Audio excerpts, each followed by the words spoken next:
we're back now with Lincoln Gaines, and we were talking about the High Y, and I have a picture here of the High Y. Can you recognize those people there over there? Most definitely, every one of them. We can start with a little Lester Montgomery, who's my neighbor. Now, was that Jimmy Dudley's son? He was, that was his father-in-law. Father-in-law. That's it. Yeah, Jimmy Dudley, one of the old-time musicians. Yeah, he was finest in the country. My alto saxophone teacher, my first alto saxophone teacher. Oh, really? In fact, old Bobby Burdett lived right next door to him. And Jimmy, of course, was in the history books as being one of the outstanding jazz musicians in the country, in the United States. That's right. And that's his son-in-law. Okay. That's right. Lives right up on the corner now. Who is this? That's one of the Gay Boys, an old-time family in Milwaukee. And I guess one of the boys is still living today. And were they any relationship to Leonard Gay? No, not from that family. Leonard Gay was from a Kentucky family. I knew Leonard when he first came to Milwaukee. Right. Out of Lexington, Kentucky. Yeah, he, along with Jimmy Dudley, were great musicians. And the next one? The next one over there is little Ted Crockett, the opposite Crockett, who is retired now and City District Attorney. City District Attorney. And I'll call his name in a minute. It's been so long. That's Ralph Jefferson, who just retired. From the Department of Health and Social Services? That's correct. And has an outstanding family. Okay, and Gallimore. Buster Gallimore, who is in social work, I guess, in California. His wife is retired as the first black policeman in Milwaukee. Oh, Miss Gallimore. Mrs. Gallimore. Oh, yeah, okay. Yeah. Used to chase us around Roosevelt. That's right. And let's see, the other two boys that moved out of town, I haven't had I can't call their name. Next is Collie Carter, who lived in Milwaukee, just passed recently. And Arthur Bacon, who is still in Milwaukee. And Arthur Bacon's an accountant, isn't he? Accountant, right. Bookkeeper. And Robert Shear just retired from the gas company, from the Shear family, boxers, and great family in Milwaukee. Well, of course, Jimmy Shear was a great boxer here, and how far did he get? Jimmy had to give it up, I guess, because of health problems, I guess, from boxing. But was he part of the Joe Gans group? Yes. Yeah, he was part of the Joe Gans group. Now, getting back to you and getting to finally you got to the Booker T. Washington YMCA on 8th and Walnut Street, which really, in the 40s, 50s, was like the social hub of Milwaukee's black community. And this is after Little Africa, where Long John Slaughter was located. But tell us a little bit about... Well, after the organization of all the clubs that we had, we qualified to become a branch. And leading up to that, we were part of what we called at that time the Northwest branch, because of the leadership they had there in terms of being able to help us to train our kids and keep them active in the YMCA programs. And after we were accepted as a branch, the fathers and the mothers got together and began to look for a spot for a YMCA building. C.L. Johnson went all over Milwaukee, and he finally came up with the old building on 8th and Walnut, which was a dance hall. And we got that building at that time for $1 a year. $1 a year. And we proceeded at that time to bring in the YWCA, Mrs. Copeland at that time. They had the back part of the building, and we had the front part and the gymnasium. And this created a tremendous fellowship area for the kids because it brought in the boys and girls together.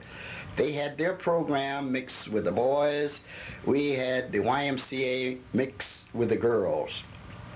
And all of our programs there function privately simply because at that time, the YMCA, Young Men's Christian Association, and we didn't want to interfere with what they call the YWCA at that time.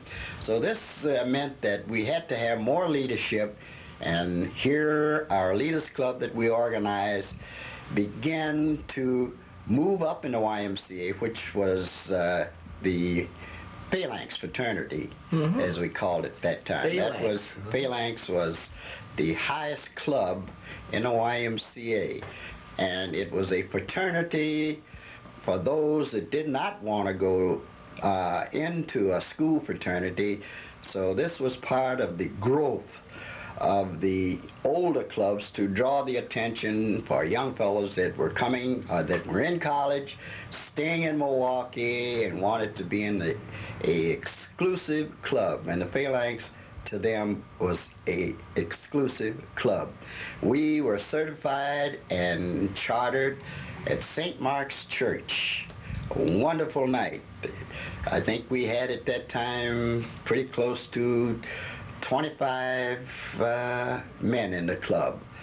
And all of these fellows are today, well, not all, but a large portion are what we call a wise men's club. We got too old for Phalanx, so we went into what we call the International YMCA. By this time, we were no more North Central, or not North Central, we were no more Northwest. We were North Side. North Side at that time was changed to, under the leadership of C.L. Johnson, who became the first executive, and it was named the Booker T. Washington YMCA. And of course that wasn't by accident, because C.L. Johnson in the early 20s had graduated from Tuskegee Institute, where Booker T. Washington was president of that fabulous institute. And I imagine it's not by accident that your first high Y club was named the Carver Club, named after George Washington Carver. At the time, he was a genius on the faculty at Tuskegee Institute. Well, this club was invited to Dr. Carver before he passed, after we had chartered this club, and he had written us a letter and invited the kids to come down to Tuskegee. And this was a hard time during that time, and the kids were excited about it, and we were making preparations to go, and we were working with the parents trying to raise money. So it so happened that 85% of the parents wanted to go themselves, and the kids reneged. They wanted to go by themselves. Yeah. So we never had the opportunity to go, but that was too bad. But the kids said, hey, we were invited, we wanted to go. This meant that the kids were growing up.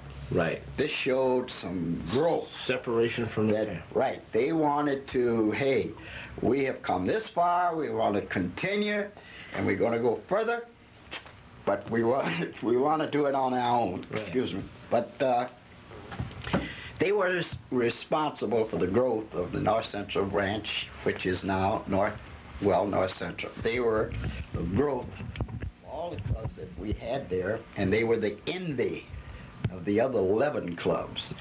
And the other 11 clubs formed what we call a competitive growth. Each club tried to outdo the other. I remember. And when we moved from Walnut Street to North Avenue, that was the beginning of club structure, strong organization, programming on their own, trying to be better than the other club. We had, back in those days, we had gangs, but it was a little bit different. It so happened that the kids are in the Valete Street area, and the kids the Black Cats in Walnut Street area seemed to have been the kids that were a little better off, had better clothing than the kids. So that was the gang. So we had to work with that. And the way we worked with that was through an athletic program. Started an athletic program where the competition was based and centered around basketball, football, or whatever it was. And this work out their energy. Work out their energy. And this was a great relationship. They became friends. We worked together. Great sponsors of the Y. Great effort towards improving the other clubs in the Y. That all led to what we call Canteen Night. This was a social night every Friday night. Right. This was a social night. Now, let me just let you try it in here. First, it was the Black Cats down by 7th and Bleat. Right. And then it was the 4th Street Gang with Rufus Crawley and those guys, Right. and Elias Johnson and the Grays brothers Right. and so forth, and Right. over there by 4th Street School. Right. Then there was the 10th Street Gang with the Jordans and the Newsoms Right. and others, Melvin and so forth. Right. And then there was the group up around Old Man, what was his name that had the frozen custard? Richardson Frozen Custard. Oh, yeah, right. Up there on 7th and Brown. Right. See? So you had all those different competing forces, and up around 7th and Brown, of course, was Oral Pitts and Fats Boyers Right, and right. OC and that Right. crowd. So, and then you had the Lapham Park Lapham situation, Park, Lapham and Park. all of them focusing and the pressures coming from each of those areas. So yes, there was gangs, and then of course 8th Street, Walnut Street with Percy and those guys Right. off of Walnut Street, and then there's a whole set around Walnut Street there. Right. Well, when they built the swimming pool, The Lapham Park, they used to Lapham call it Park. the Ink Spot, but the Right. Lapham Park swimming pool. the club in the YMCA was responsible for the dedication up there and programming. Right. They are today the International Wiseman's Club. That was interesting. They had an all-black staff on there, and here Yeah. today they keep talking about they can't find black owners. You have Jimmy Fox, and you had Big Bunky Green over Right, there, right. and a whole host of lifeguards. The and then, of G-Boys. course, the G-Boys, and then Yeah. the best swimmer that was actually on his way to Olympics was Sylvester Sims. Right, right. Had Yeah. web feet, could shoot right across and Yeah. dive, and then Big Lola Love, Right. and George Brawley and those George guys. Brawley. Mhm. All those kids got and the their- Jordan brothers. Right, Mhm. yeah. So that was the growth of North Central YMCA, and as it is today. And of course, the kids worked steadily, Mhm. programming, raising money by selling 25-cent bricks Mm-hmm. to help in the program to build a new building. Mm-hmm. We finally moved into the new building. The kids were elated with the building, so elated that they would go by and identify, say, this is my brick. I bought this brick. I bought that brick. Right. But unfortunately, we had a hard time selling the building on the kids because the growth was so fast and the building was so big. You had They a were- meaningful program going on over there. They were accustomed to the building on North Avenue. Space. North Avenue being small. They were all jammed together. Walnut Street was And they large. had fun, Right. you know. And we got into this huge building, and the kids said, ooh, this is too big, so we had to start an entirely new kind of program. So we got the canteen night started up there. That got the growth back. We got good swimming pool, swimming teams. We got great help from the Red Cross that furnished us with lifeguards, helped to train them. We had as many lifeguards as any YMCA in the country. We had the best pool in the country, inspected every week and never had one flaw. The best kept swim pool in the North Central area, which made the kids very proud. We had the best weightlifting group in the city of Milwaukee. We just had great, A lot of sweat was in there. a lot of sweat, right. So we enjoyed the YMCA, but it meant 8 days a week, Mhm. if that's possible. You We know, had the bowling lane there, and I have to give my wife credit. I never got home until 1 or 2 o'clock in the morning. I had to go out with the bowlers. They wanted the fellowship, and this was my speed. I felt that I should be a part of everybody, and that meant that I had to go with everybody. Well, you just explained for our viewing audience the infrastructure that you had for the Y, as to why it was successful, these things just did not occur. Those clubs that you had, of course, you helped arrange all of them, and the one that I was in was the Knights Right.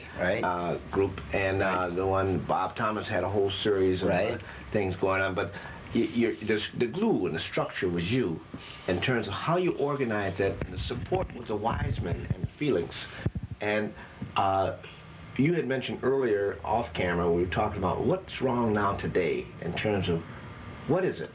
Well, I guess I think because I'm primarily from the old school, and having had good training and the benefit of a trusting and a wife to help me to kind of do the things that I did, and the advice of a family structure helped me to feel that our problem today is coming from the lack of leadership in the home. I feel that we need to have more input from the kids to the family, and more agreements in terms of how we can better ourselves. What am I doing that's wrong? Let's get more involved into the church. And at one time I felt that, just before I retired, I felt that we were getting back to the church. And seemed to me at that point things were moving just beautifully in terms of family relationship. But all of a sudden we've lost the family. We've lost the home life. I recognize that we have broken families, but I still believe if we have the love from both parents, we will get back on the right track. And they don't have to be together, do they? No, well, definitely not. We'll be back shortly after this break. People would think that charm and beauty and all that stuff was trivia, but I happen to know from there's such a thing as called a corporate culture. And if you want to really get a job, a good job, you have to have the right kind of an attitude, and you have to have the right professionalism. Now, I'm one to talk about that because every now and then I goof up, and I'm not professional. But if the young ladies or young men would like to go into the corporate world and get into their professions, there is something about taking courses like what you gave. You're absolutely right. And you know, the icing on the cake as far as this program is concerned, the ladies and gentlemen of today who are mothers, fathers, and grandparents, whenever I'm shopping or out of the home, believe me, I'm telling the truth, they'll come up and say, because of you, because of that school, and because of the social improvement program, you're the reason I have a job. And those are some of the things we talked about. We talked about the right kind of attire when you go to apply for a job. We talked about if you walk into a room for an interview, you don't put your purse, your books, or your belongings on their desk. You wait until you're asked to be seated. You're well groomed. Your hair is well groomed. And I would always suggest, of course, now the styles are more leisure, but then we talked about ties. But as you said, you should have had good manners, not going into the interviewing room and say hi, but how do you do, or hello. And eye contact was very important. I think that says an awful lot when you're speaking to people. You know, you mentioned Marlene Johnson, and of course everyone knows that Marlene's the alderman, and also the fact that she's chairman of the board of MATC, but Marlene was your first student. My very first student. Marlene was my very first student, and for a while she called me Mama, and she still does today. Eloise Moore, who is fondly called Weesie. Yes, Weesie, and who has a business, and my husband is in her company every Thursday night. Of course. Of course he is. He and Tom Brown. Tom Brown, yes, of course. I wish I could remember. I, too, am getting old, and I can't remember all of the names except faces I never forget. But, you know, I remember you and Marlene were actually co-teachers when Tom Cheeks asked you to come. That was the social improvement program in the schools, and that started in 1966. And Tom Cheeks believed in me like you did, that the social improvement program, you know what that really wound up to be? What was it? Just plain old good manners. There you are.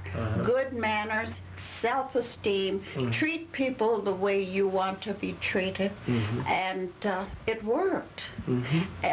Every morning for 7 years, I was in the elementary schools teaching the young people there.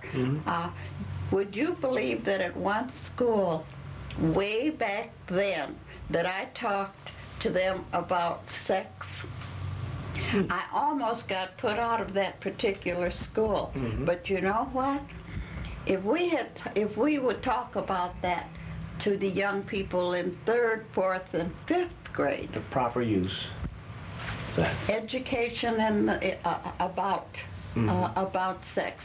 But after a while, that very principal that wanted to put me out of that school was very grateful. But all that had to do with living, with understanding the kind of person you're going to be when you grow up. Respect for yourself and respect for your body. And that even came under the heading of cleanliness. And Marlene and I started out in 1966, and after a while, there were 7 of us. The program lasted until the funds ran out. The federal funds that were allocated to the MPS here ran out in about 7 years. Well, thanks to you, I believe that the school system does have a program now where they're going in attempting to teach young ladies mannerisms, manners. It's what it's all about. Common sense. Like eating techniques, how politeness, being polite to people. We even talked about street conduct, theater conduct, transportation, all of those things that make a person a lovely person. Now, jumping over just briefly, when did you found or bring the Ebony Fashion Show to Milwaukee for the first time? 19 years ago. And I have to admit I told a big lie. You were supposed to belong to an organization of at least 25 people. Oh my goodness. So I contacted Mr. Robert Ventris in Chicago and invited him to Milwaukee to talk about the Wisemanets sponsoring the Ebony Fashion Show for the Camp Fund. One of the first questions he asked me were how many people were in your organization. Well, at the time there were about 9 Wisemanets, and I said, oh, there are 22 of us. What I had done was include the Wiseman. But we were a team. We were one. We were all working for the same purpose. And that was 19 years ago. And the rest is history. It's been great every single year, and I think the women of this community look forward to that every year. And the men, too. And the men, too. Because they go there and they look. And they look. But of course they're also watching their pocketbooks because they know that they're going to have to spend some extra dollars after the show is over. You know, people used to ask us, where did you get those clothes? But you see, Mrs. Johnson told us, those were not to be sold. Those clothes were just for entertainment. Just for entertainment. But the best part was the money raised for children. As Mr. Gaines said, we both contributed to send boys and girls to camp for the enrichment of their lives. Now that's a highly successful social, because the people enjoy going, they enjoy watching the audience as much as they do the mounts.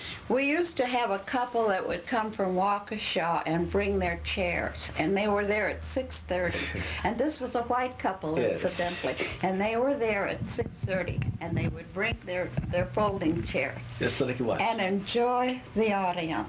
Right. Ebony Fashion Fair has been so good to us, and I might also say so was the Miller Brewing Company, who entertained the entourage afterwards. I remember Tom Shropshire and Jackie Shropshire helping you and Marlene absolutely. and others. Absolutely. Right. Absolutely. If it hadn't been for Mr. Shropshire, we would not have been able to honor our guest who came here for the benefit of the children. But of course it was mutual. Thank you. Mutual admiration, both for you and Lincoln Gaines. Thank you. I'd like to thank you for being on this program. And I thank you for asking me. Now, we'll see you the next time we come back with another old Milwaukeean in the oral history, sponsored by the Association for the Study of Afro American Life and History. Signing off, I am Reuben Harpole.